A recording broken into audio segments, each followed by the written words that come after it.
wabarakatuh. Kami dari kelompok 6 ingin menjelaskan di bab 6 tentang Pancasila dalam kajian sistem filsafat. Perkenalkan, nama saya Dita Nabila Herani. Nama saya Lili Reda. Nama saya Hanif Maulana Pratama. Kami dari kaum 3. Sebelum masuk materi, saya ingin bertanya, apakah kalian sudah mengerti apa itu filsafat? Filsafat berarti cinta kebijaksanaan atau kebenaran. Filsafat adalah ilmu yang mengkaji pertanyaan-pertanyaan umum dan asasi. Misalnya pertanyaan-pertanyaan tentang eksistensi penalaran. Yang A, konsep dan urgensi Pancasila sebagai suatu sistem filsafat. Pancasila sebagai sistem filsafat adalah suatu kesatuan yang saling berhubungan untuk suatu tujuan tertentu dan saling berkualifikasi yang tidak terpisahkan satu dengan yang lainnya. Nah, yang B itu ada Pancasila sebagai sistem filsafat.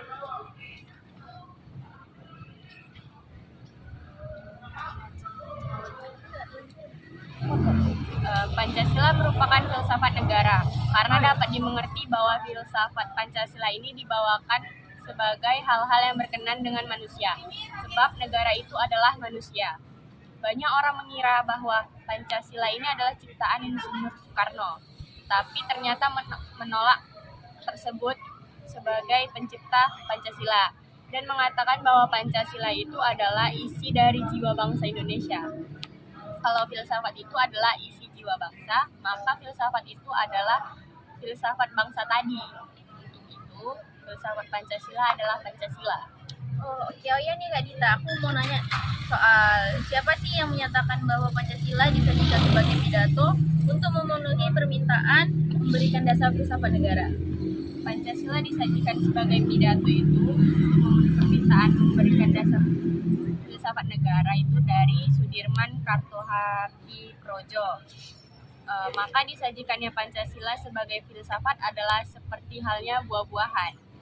Diberikan lalu dimakan dengan keyakinan bahwa dengan buah-buahan itu sesuatu penyakit dapat diberantas. Dengan demikian buah-buahan tersebut menjadi obat.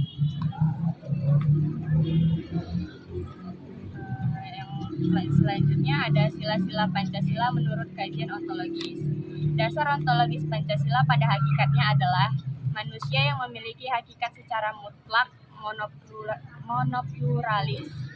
Subjek pendukung pokok sila-sila Pancasila adalah manusia.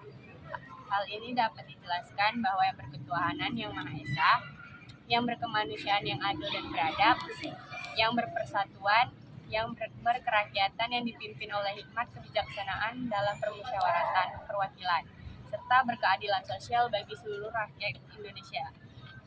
Selanjutnya, oleh Hanif. 2. Sila-sila Pancasila menurut kajian epistemologi. Asas Pancasila sebagai epistemologi pada hakikatnya tidak dapat dipisahkan dengan dasar ontologi. Pancasila sebagai suatu ideologi bersumber pada nilai-nilai dasarnya, yaitu filsafat Pancasila. Untuk itu, dasar epistemologi Pancasila tidak dapat dipisahkan dengan konsep dasarnya tentang hakikat manusia. Yang ketiga, sila-sila Pancasila menurut kajian aksiologi.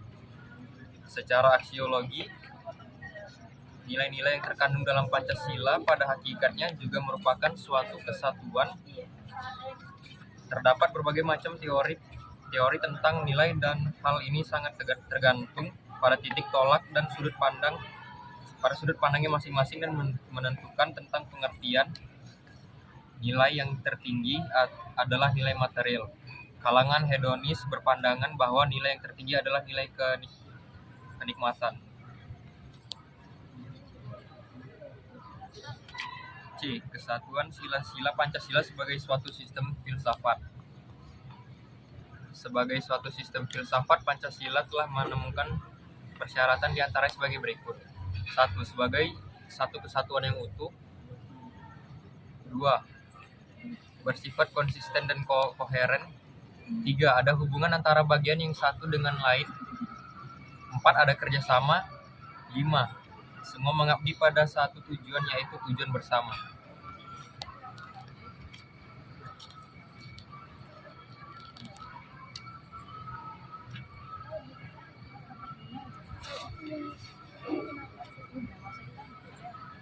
Oke, kita lanjut ke materi berikutnya, yaitu nilai-nilai dalam sila Pancasila. Yang pertama ada nilai ketuhanan yang Maha Esa. Dalam sila ini terkandung nilai bahwa negara yang didirikan adalah sebagai penjawatan tujuan manusia sebagai makhluk Tuhan yang Maha Esa. Oleh karena itu, segala hal yang berkaitan dengan pelaksanaan dan penyelenggaraan negara, bahkan moral negara, hukum dan peraturan perundang-undangan negara, kebebasan dan hak asasi manusia harus dijiwai nilai-nilai ketuhanan yang Maha Esa. Yang kedua ada nilai kemanusiaan yang adil dan beradab. Dalam sila ini terkandung nilai-nilai bahwa negara harus menjunjung tinggi harkat dan martabat manusia sebagai makhluk yang beradab. Oleh karena itu, dalam kehidupan kenegaraan, terutama dalam peraturan perundang-undangan negara, harus mewujudkan tercapainya tujuan ketinggian harkata dan martabat manusia, terutama hak-hak kodrat manusia sebagai hak dasar atau hak asasi harus dijamin dalam peraturan perundang-undangan negara. Yang ketiga ada Persatuan Indonesia. Dalam sila ini, Persatuan Indonesia terkandung nilai-nilai bahwa negara adalah penjelmaan sifat kodrat manusia mutualis, yaitu sebagai makhluk individu dan makhluk sosial. Negara adalah merupakan suatu persekutuan hidup bersama di antara elemen-elemen yang membentuk negara berupa suku, ras, kelompok, golongan, maupun kelompok agama. Yang keempat, ada kerakyatan yang dipimpin oleh hikmat kebijaksanaan dalam permusyawaratan perwakilan. Nilai yang terkandung dalam sila ini yaitu kemanusiaan yang adil dan beradab, serta Persatuan Indonesia yaitu nilai filosofis. Hakikat negara merupakan penjelmaan sifat kodrat manusia sebagai makhluk individu dan makhluk sosial. Yang kelima ada keadilan sosial bagi seluruh rakyat Indonesia. Nilai yang terkandung dalam sila keadilan sosial bagi seluruh rakyat Indonesia didasari oleh sila ketuhanan yang Maha Esa, kemanusiaan yang adil dan beradab, Persatuan Indonesia, serta kerakyatan yang dipimpin oleh hikmat kebijaksanaan dalam permusyawaratan perwakilan. Dalam sila ini terkandung nilai-nilai yang merupakan tujuan negara sebagai tujuan hidup bersama. Maka di dalam sila kelima ini terkandung nilai keadilan yang harus terwujud dalam kehidupan bersama.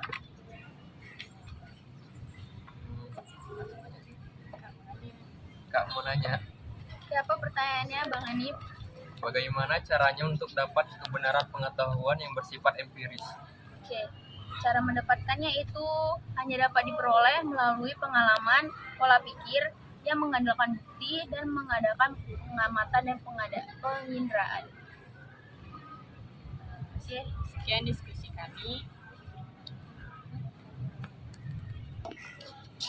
Sekian diskusi dari kelompok kami, lebih kurangnya kami mohon maaf. Wabillahi taufiq wal hidayah. Wassalamualaikum warahmatullahi wabarakatuh.